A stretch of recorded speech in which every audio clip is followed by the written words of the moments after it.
Ahora vamos a ver las variables aleatorias y distribuciones de probabilidad. Es importante que entiendan que para poder aprovechar este video tienen que haber entendido tanto las nociones básicas de probabilidad como la parte de distribuciones de frecuencia. Si no manejan esos dos conceptos, va a haber cosas que no van a poder entender. Vamos a ver unos conceptos básicos de este tema. Lo primero que tenemos que ver es qué es lo que es una variable aleatoria. Una variable aleatoria es toda función que asocia un número real con cada elemento del espacio muestral, cuyos valores representan los posibles resultados de un experimento aún no realizado. Es decir, que esta variable aleatoria, aplicándola a probabilidad, nos va a dar todos los resultados de un experimento que todavía no hicimos, todos los resultados posibles que puede tener ese experimento. Y con esto podemos ver lo que son las distribuciones de probabilidad. Una distribución de probabilidad de una variable aleatoria es la representación de la probabilidad de todos y cada uno de los posibles valores que tome dicha variable. Entonces, ¿qué va a ser una distribución de probabilidad? Dado un experimento aún no realizado, todos los posibles valores junto con su probabilidad nos va a dar una distribución de probabilidad. Vamos a ver ahora un ejemplo para que lo entiendan mejor. Supongamos que yo tengo un experimento de lanzar 3 veces una moneda y pongo la variable aleatoria cara. Quiere decir que yo voy a considerar cara como mis resultados favorables y si me sale número mi resultado desfavorable. En este caso, yo lo planteo como un árbol, voy a tener cada vez que haga esos 3 tiros, dos opciones, una es cara y otra es número.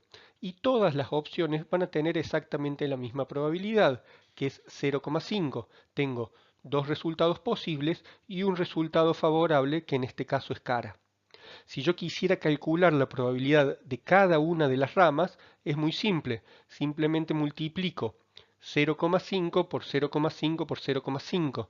Como la probabilidad es constante, se mantiene exactamente en cada rama. Por lo tanto, yo voy a tener 8 ramas iguales que tienen 0,125 de probabilidad. Obviamente, si yo sumo esas 8 ramas, que son los 8 resultados posibles, me va a dar 1. ¿Cómo voy a construir entonces una distribución de probabilidad con este ejemplo? Yo tengo que ver cuáles son los valores posibles que voy a poder tener de la variable aleatoria y cuál es la probabilidad de ocurrencia que tiene cada uno de ellos. Entonces, los valores posibles van a ser la cantidad de caras que tengo en cada una de estas ramas. Si yo digo, donde voy a tener 0 caras, va a ser en una sola rama, que es la rama que está más abajo, donde veo número, número, número. Esa rama es la única en donde tengo 0 caras y voy a tener un 0,125 de probabilidad. En cambio, si yo digo la probabilidad de tener una cara, por el lado de arriba veo cara, número, número, por el lado de abajo veo número, cara, número o número, número, cara. En esos tres, en esas 3 ramas yo estoy viendo que hay la probabilidad de tener solamente una cara, o sea, de que la variable aleatoria cara que yo definí tenga valor 1. Igual en la que tengo valor 2, que también tengo 3, y en la que tengo valor 3, la única es la rama superior de cara, cara, cara, que me da una probabilidad de 0,125 porque es la única rama que me verifica que la variable aleatoria tenga el valor 3. Entonces yo lo que hago es plantear todos los resultados posibles de la variable aleatoria y planteo la probabilidad de cada una de las variables.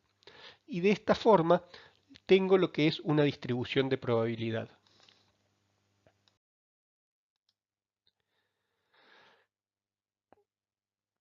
Pero la distribución de probabilidad en realidad me sirve para aplicar modelos. ¿Qué quiere decir que yo voy a aplicar modelos?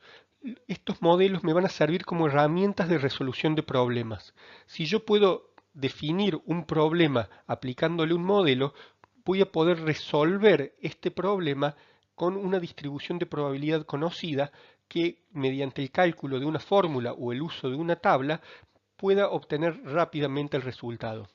Es muy importante que ustedes puedan manejar si la variable es discreta, porque voy a aplicar los modelos de distribución de probabilidades discretos, o si la variable es continua, donde yo puedo aplicar los modelos de distribución de probabilidades continuos. Esto, que parece una obviedad, es muy importante porque si yo no puedo definir qué tipo de variable estoy utilizando, no voy a poder buscar el modelo correcto para resolver el problema. Cuando yo me encuentro con un problema, yo no voy a saber automáticamente cuál es el modelo de distribución de probabilidad que me sirve para resolver ese problema. Y lo primero que voy a tener que hacer para poder definir cuál es el modelo que puedo usar es saber con qué variable estoy trabajando.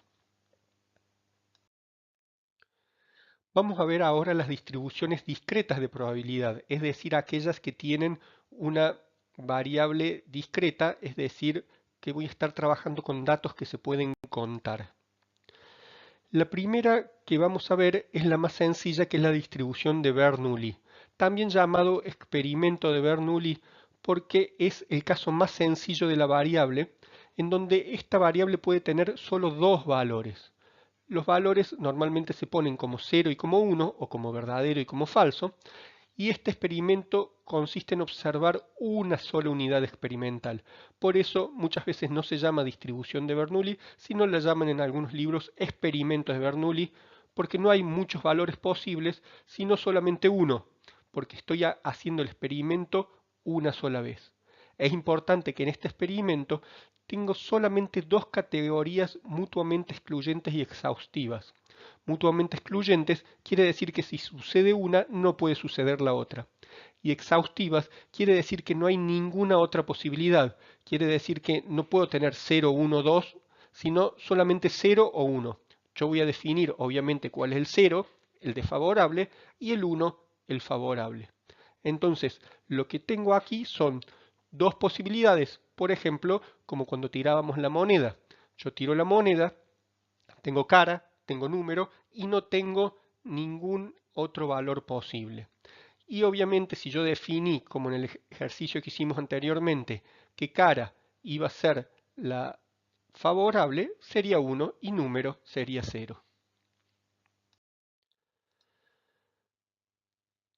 El experimento de Bernoulli no tiene muchas utilizaciones prácticas, pero me ayuda a definir la distribución binomial, que sí voy a usar mucho. ¿Qué es lo que es la distribución binomial? La distribución binomial es una repetición del experimento de Bernoulli. Cuando yo hablaba del experimento de Bernoulli y decía que podía tener dos valores, 0 o 1, voy a decir que esos valores van a tener una probabilidad. Y voy a llamar P a la probabilidad de ocurrencia, o sea, la probabilidad de que me sea favorable, y Q a la probabilidad de que me sea desfavorable, o sea, de que fracase.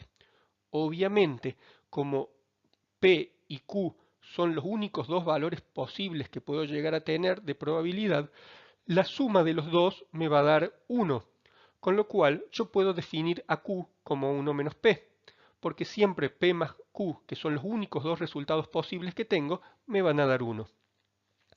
La distribución binomial es una distribución de probabilidad discreta, quiere decir que únicamente la voy a poder utilizar para variables discretas y que en realidad lo que hace es una secuencia de n ensayos de Bernoulli. O sea, no voy a trabajar con un solo ensayo, sino que voy a trabajar con una serie de ensayos que van a ser n ensayos. Y una de las cosas que define a la distribución binomial es que la p, o sea, la probabilidad de éxito, es constante entre los ensayos.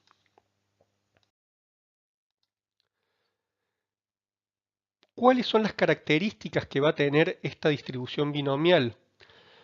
Va a tener solo dos parámetros, n y p, y lo voy a escribir como bxnp, donde la b minúscula me está indicando que es la probabilidad puntual de binomial. La x me dice el valor de la variable que yo quiero calcular.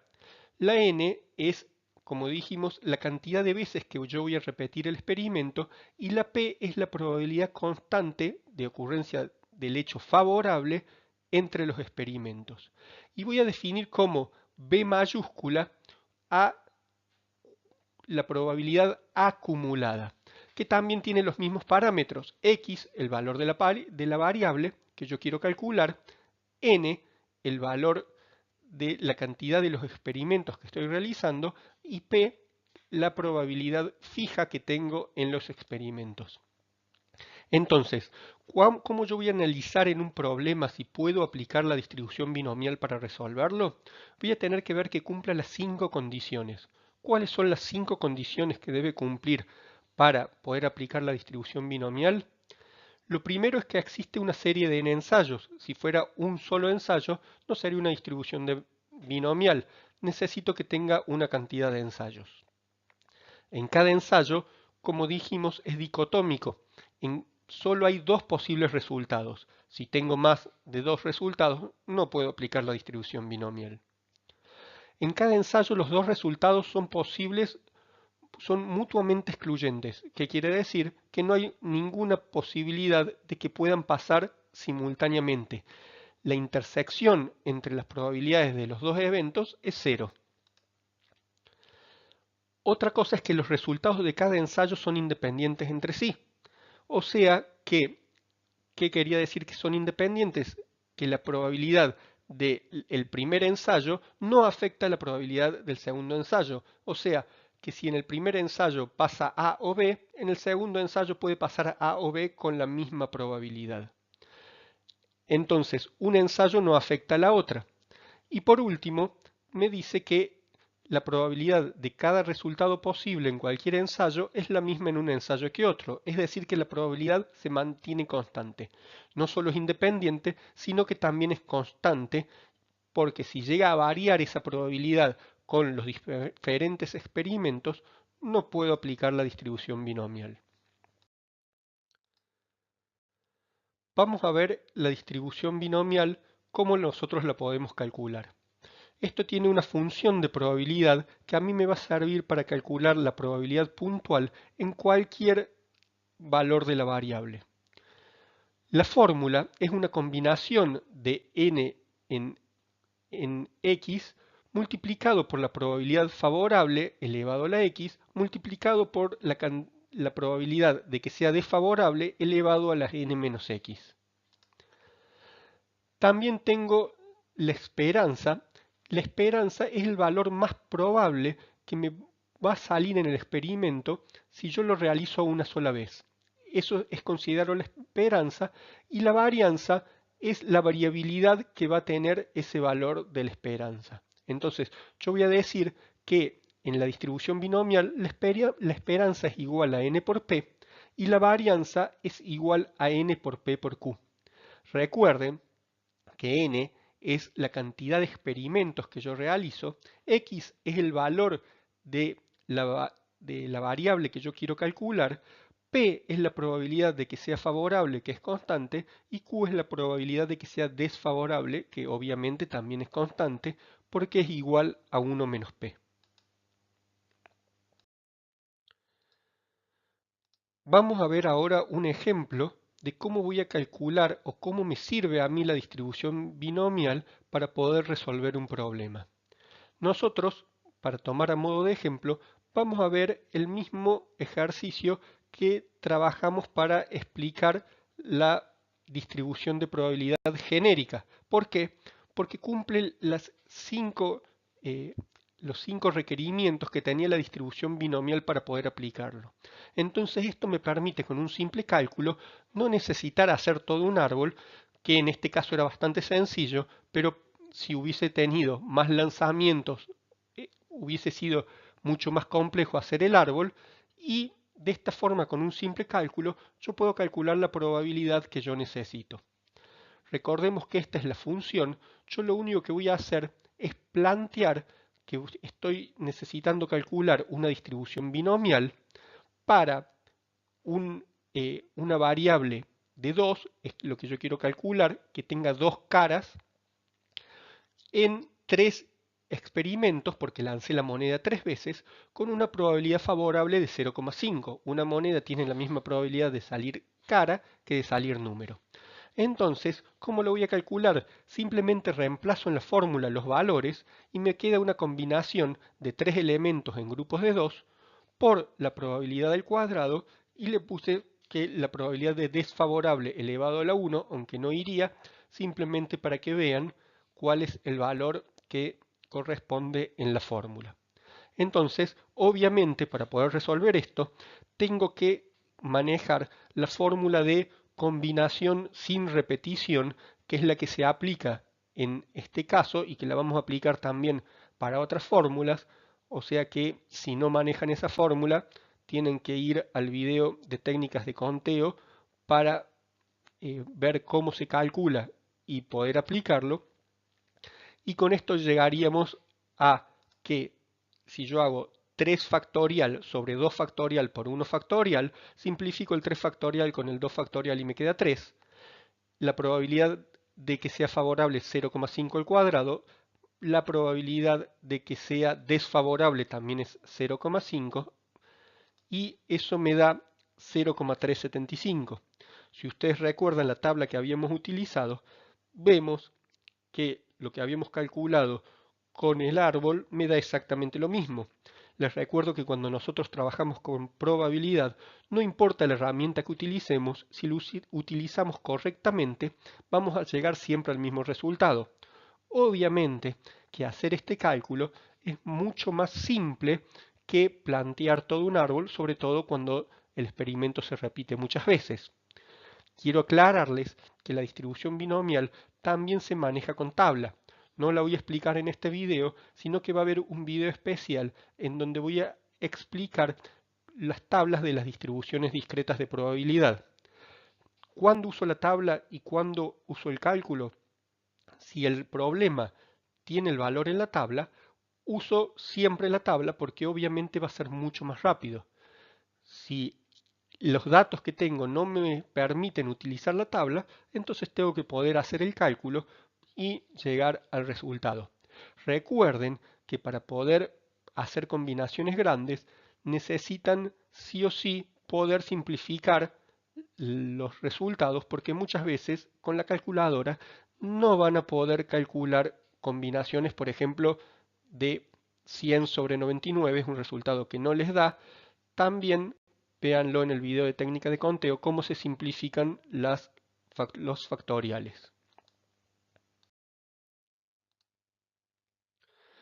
Vamos a ver ahora la distribución hipergeométrica. La distribución hipergeométrica es igual que la binomial, pero es aplicable a muestreo sin reemplazo.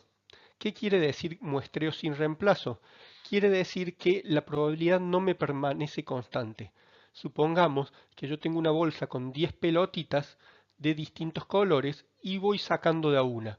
Si yo vuelvo a poner la pelotita antes de sacar la siguiente, estaría volviendo a mantener la probabilidad constante y podría aplicar la binomial. Si yo no vuelvo a reponer o reemplazar esa pelotita antes de volver a sacar, en la segunda vez que yo vaya a sacar me va a cambiar la probabilidad. Por ejemplo, si yo tengo una bolsa con 5 pelotitas blancas y 5 pelotitas negras y saco una pelotita blanca, cuando voy a sacar la segunda pelotita, la probabilidad de sacar una blanca me cambió. No va a ser 5 sobre 10 como era en el primer intento, sino va a ser 4 sobre 9 y de esta forma no puedo aplicar la binomial porque la probabilidad va cambiando. En este caso es donde aplico la distribución hipergeométrica. Para poder aplicar la distribución hipergeométrica voy a tener más parámetros. Un parámetro se va a mantener igual que en la binomial, que es lo primero en la x, es el valor de la variable que yo quiero calcular.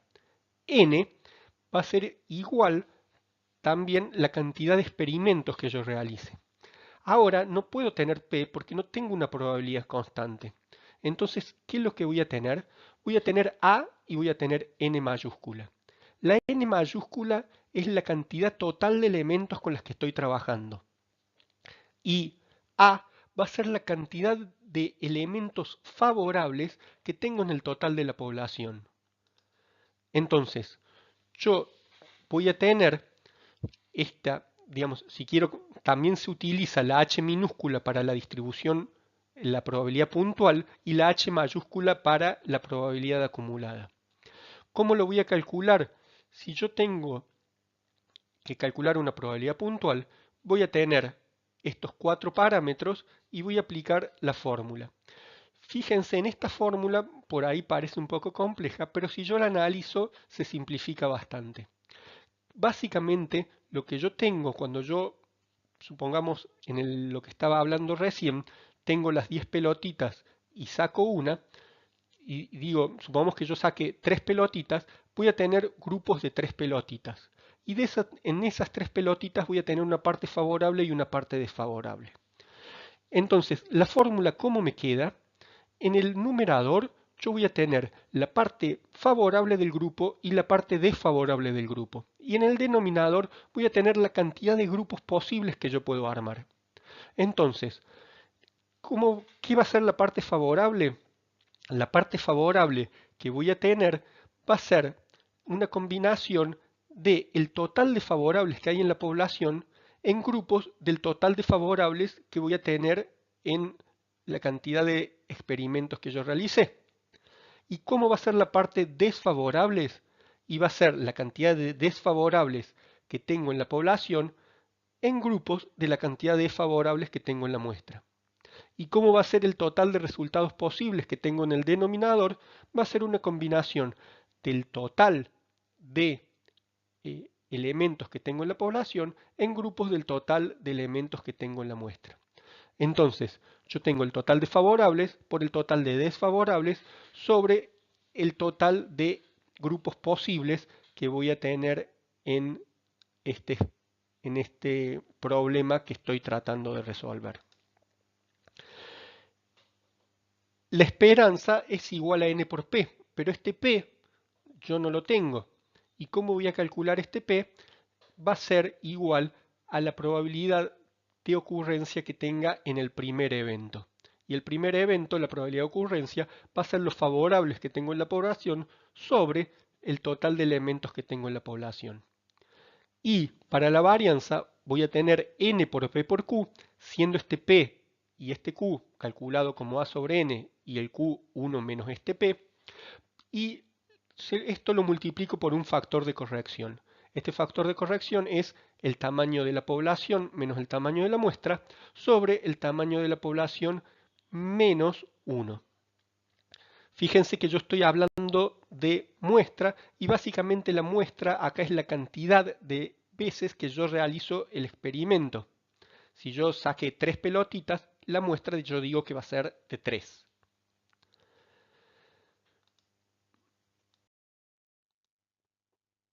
Vamos a ver ahora un ejemplo para que lo entiendan. Supongamos que me pide calcular la probabilidad de obtener 3 pelotitas blancas al sacar 4 pelotas de una bolsa de 5 pelotitas blancas y 2 negras. Tengo la fórmula que yo tengo que aplicar. Para eso lo primero que tengo que hacer es reemplazar los valores que tengo. X va a ser el valor que yo quiero calcular. Lo que me dicen la probabilidad de obtener 3 pelotitas blancas, o sea que X va a ser igual a 3. N va a ser la cantidad de experimentos que yo realice o el tamaño de la muestra. En este caso estoy sacando 4 pelotitas, con lo cual N va a ser 4. A va a ser los elementos favorables que tengo en la población. En la población tengo 7 pelotitas, de las cuales 5 son blancas, o sea que A va a ser igual a 5. Y N va a ser el total de elementos, N mayúscula, el total de elementos que tengo en la población. Tengo 5 blancas y 2 negras, voy a tener 7 pelotitas. Entonces reemplazo y lo que voy a tener es una probabilidad hipergeométrica puntual para un x de 3, un n de 4, un a de 5 y un n mayúscula de 7. Entonces simplemente reemplazo en la fórmula. La parte favorable que voy a tener en el grupo de los 4 van a ser 3 pelotitas blancas de 5 que tengo en total. Entonces la parte favorable va a ser una combinación de 5 en grupos de 3. La parte desfavorable que me queda va a ser una sola pelotita que me va a quedar, digamos, si en las 4 pelotitas tengo 3 blancas, voy a tener una negra, esa va a ser la desfavorable, y de las 2 negras que tengo en grupos de 1. Y eso va a estar dividido por la cantidad posible de grupos que puedo armar, que básicamente tengo 7 elementos, ¿cuántos grupos de 4 diferentes puedo armar? Para sacar la combinación de 5 en grupos de 3 es 5 factorial sobre 3 factorial por 2 factorial. El 5 factorial sobre 3 factorial me queda solo 4 por 5. El 4 con el 2 factorial me queda 2, o sea que me queda 10. 2 factorial sobre 1 factorial por 1 factorial me queda 2. Y si tengo que hacer 7 factorial sobre 4 factorial por 3 factorial, el 7 factorial se simplifica con el 4 factorial y me queda 5 por 6 por 7. El 3 factorial es 6, por lo tanto me queda 5 por 7, que es 35. Obviamente es mucho más fácil si ustedes plantean esta fórmula y lo resuelven. En estos casos, el 7 y el 4 no son números tan grandes, lo podrían calcular también con calculadora.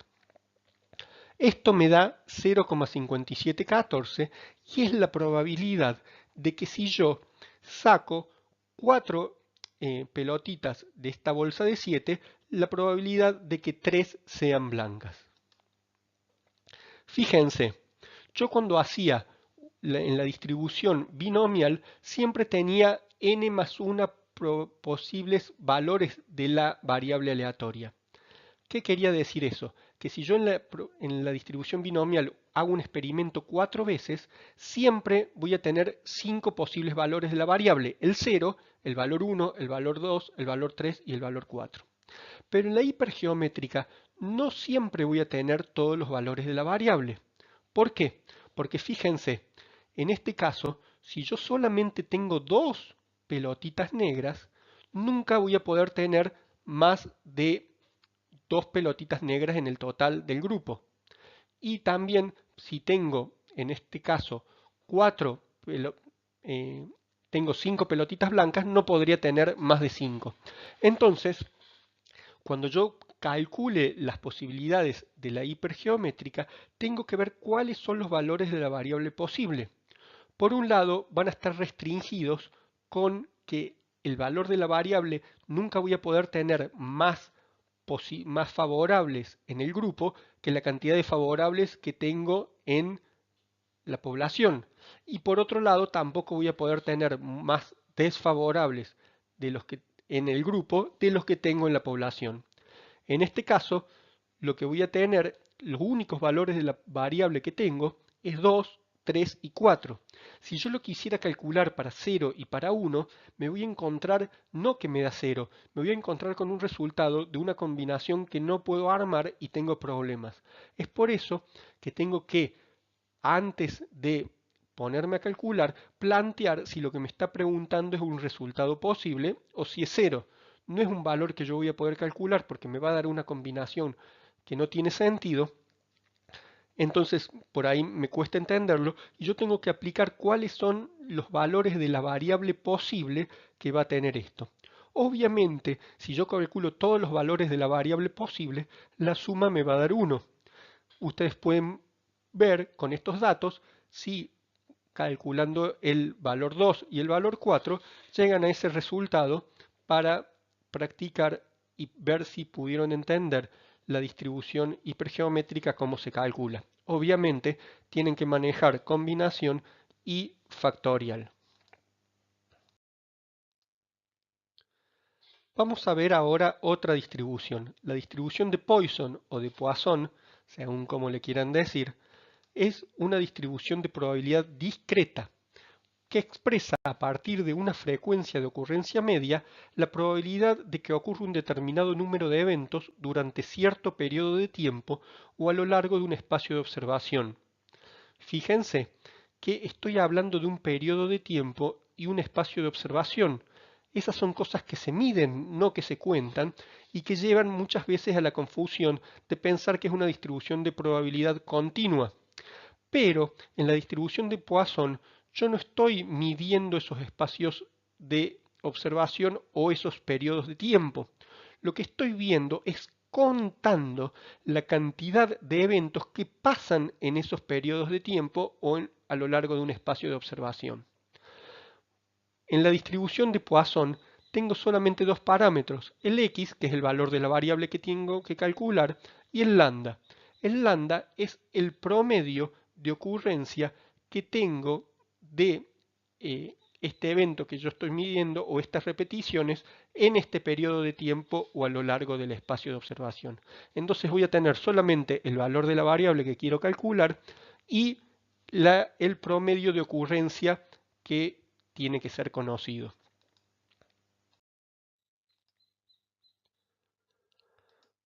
Vamos a ver, la distribución de Poisson se calcula como e a la menos lambda multiplicado por lambda a la x sobre x factorial.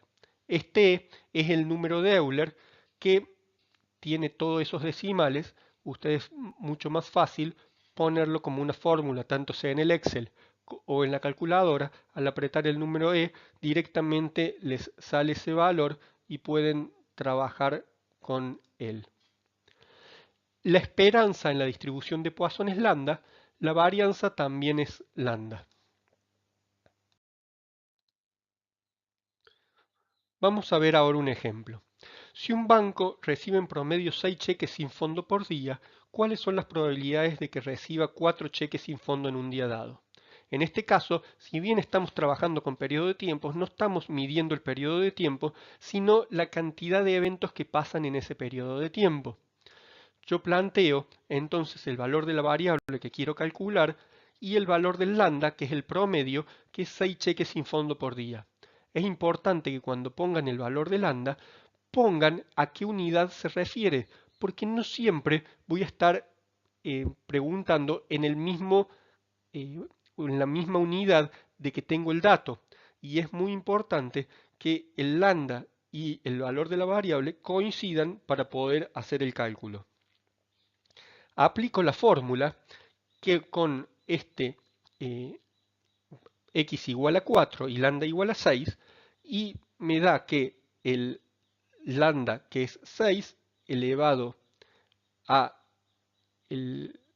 a la cuarta, o sea, elevado a la x, multiplicado por el e elevado a la menos lambda sobre x factorial. Y en este caso me da 0,13392. En este caso está calculado con los decimales que estoy viendo ahí. Si yo lo haría con todos los decimales, tendría alguna pequeña diferencia, pero digamos calculado con los decimales que vemos puestos ahí, me da 0,13392. Y así se calcula, no tiene ninguna complejidad el cálculo. También tenemos tablas para poder resolver estos problemas que lo vamos a ver en el otro video.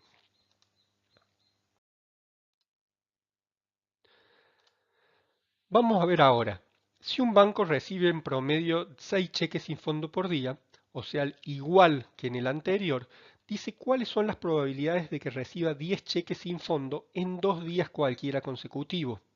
Fíjense que aquel dato me lo está poniendo en cheques por día, pero la pregunta me lo hace en 2 días.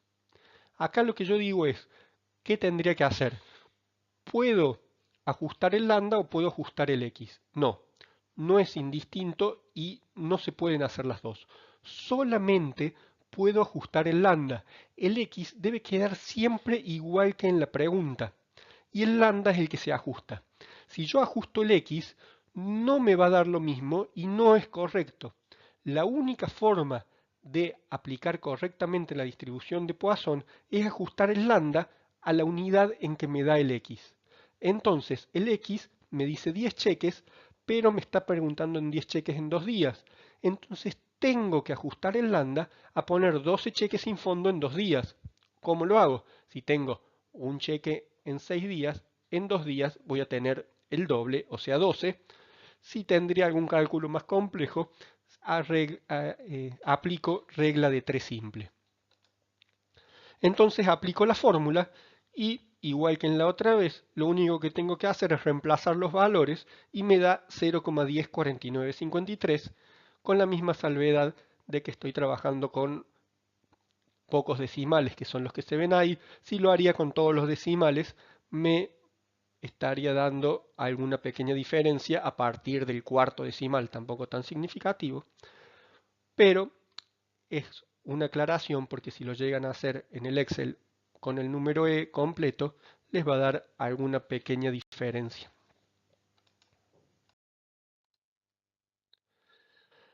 Esas son las distribuciones que nosotros vamos a utilizar para calcular, pero existen otras distribuciones de probabilidad discreta que es bueno que conozcan. Nosotros en este curso no las vamos a calcular, pero es importante que sepan porque si en algún momento tienen algún problema para resolver con estas distribuciones, saben que las pueden aplicar.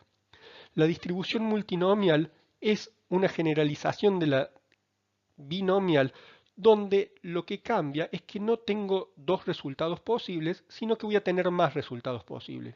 O sea, se cumple todas las condiciones de la binomial, pero en vez de tener dos resultados posibles, tengo más de dos. Por ejemplo, si yo tirara un dado, tengo 6 resultados posibles y podría, digamos, la repetición de tirar dados podría ser un problema que yo resuelva con la distribución binomial. Otra distribución que tengo es la distribución geométrica. Esta distribución es un caso especial de la binomial, ya que se desea que ocurra un éxito por primera y única vez en el último ensayo que se realiza del experimento. Es decir, supongamos que yo estoy sacando las pelotitas y el favorable es blanco, sería la probabilidad de que saque una blanca, si saco 3 pelotitas, solamente cuando yo saque la pelotita 3. O sea, acá no solamente me importa cuántos favorables tengo, sino también me está importando el orden en que me salgan.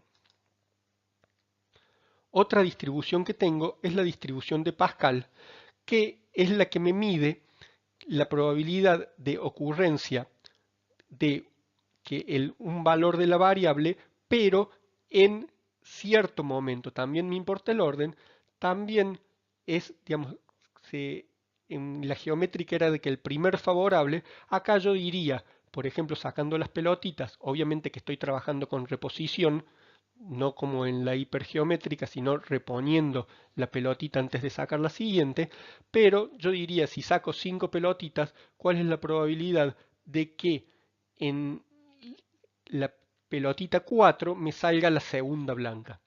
También digamos, son problemas que en la práctica no son tan comunes, pero si yo tuviera que calcular eso, puedo utilizar la distribución de Pascal.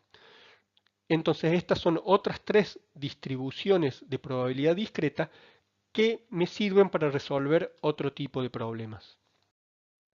Y con esto ponemos fin a las distribuciones discretas de probabilidad. Recuerden que para complementar este video tienen que ver el video del uso de tablas. Hay problemas que obviamente se pueden resolver con el cálculo, pero que son muchísimo más fácil y rápido de resolver si utilizamos las tablas para hacerlo. Las tablas son solamente para la binomial y para la de Poisson. La hipergeométrica no tiene tablas.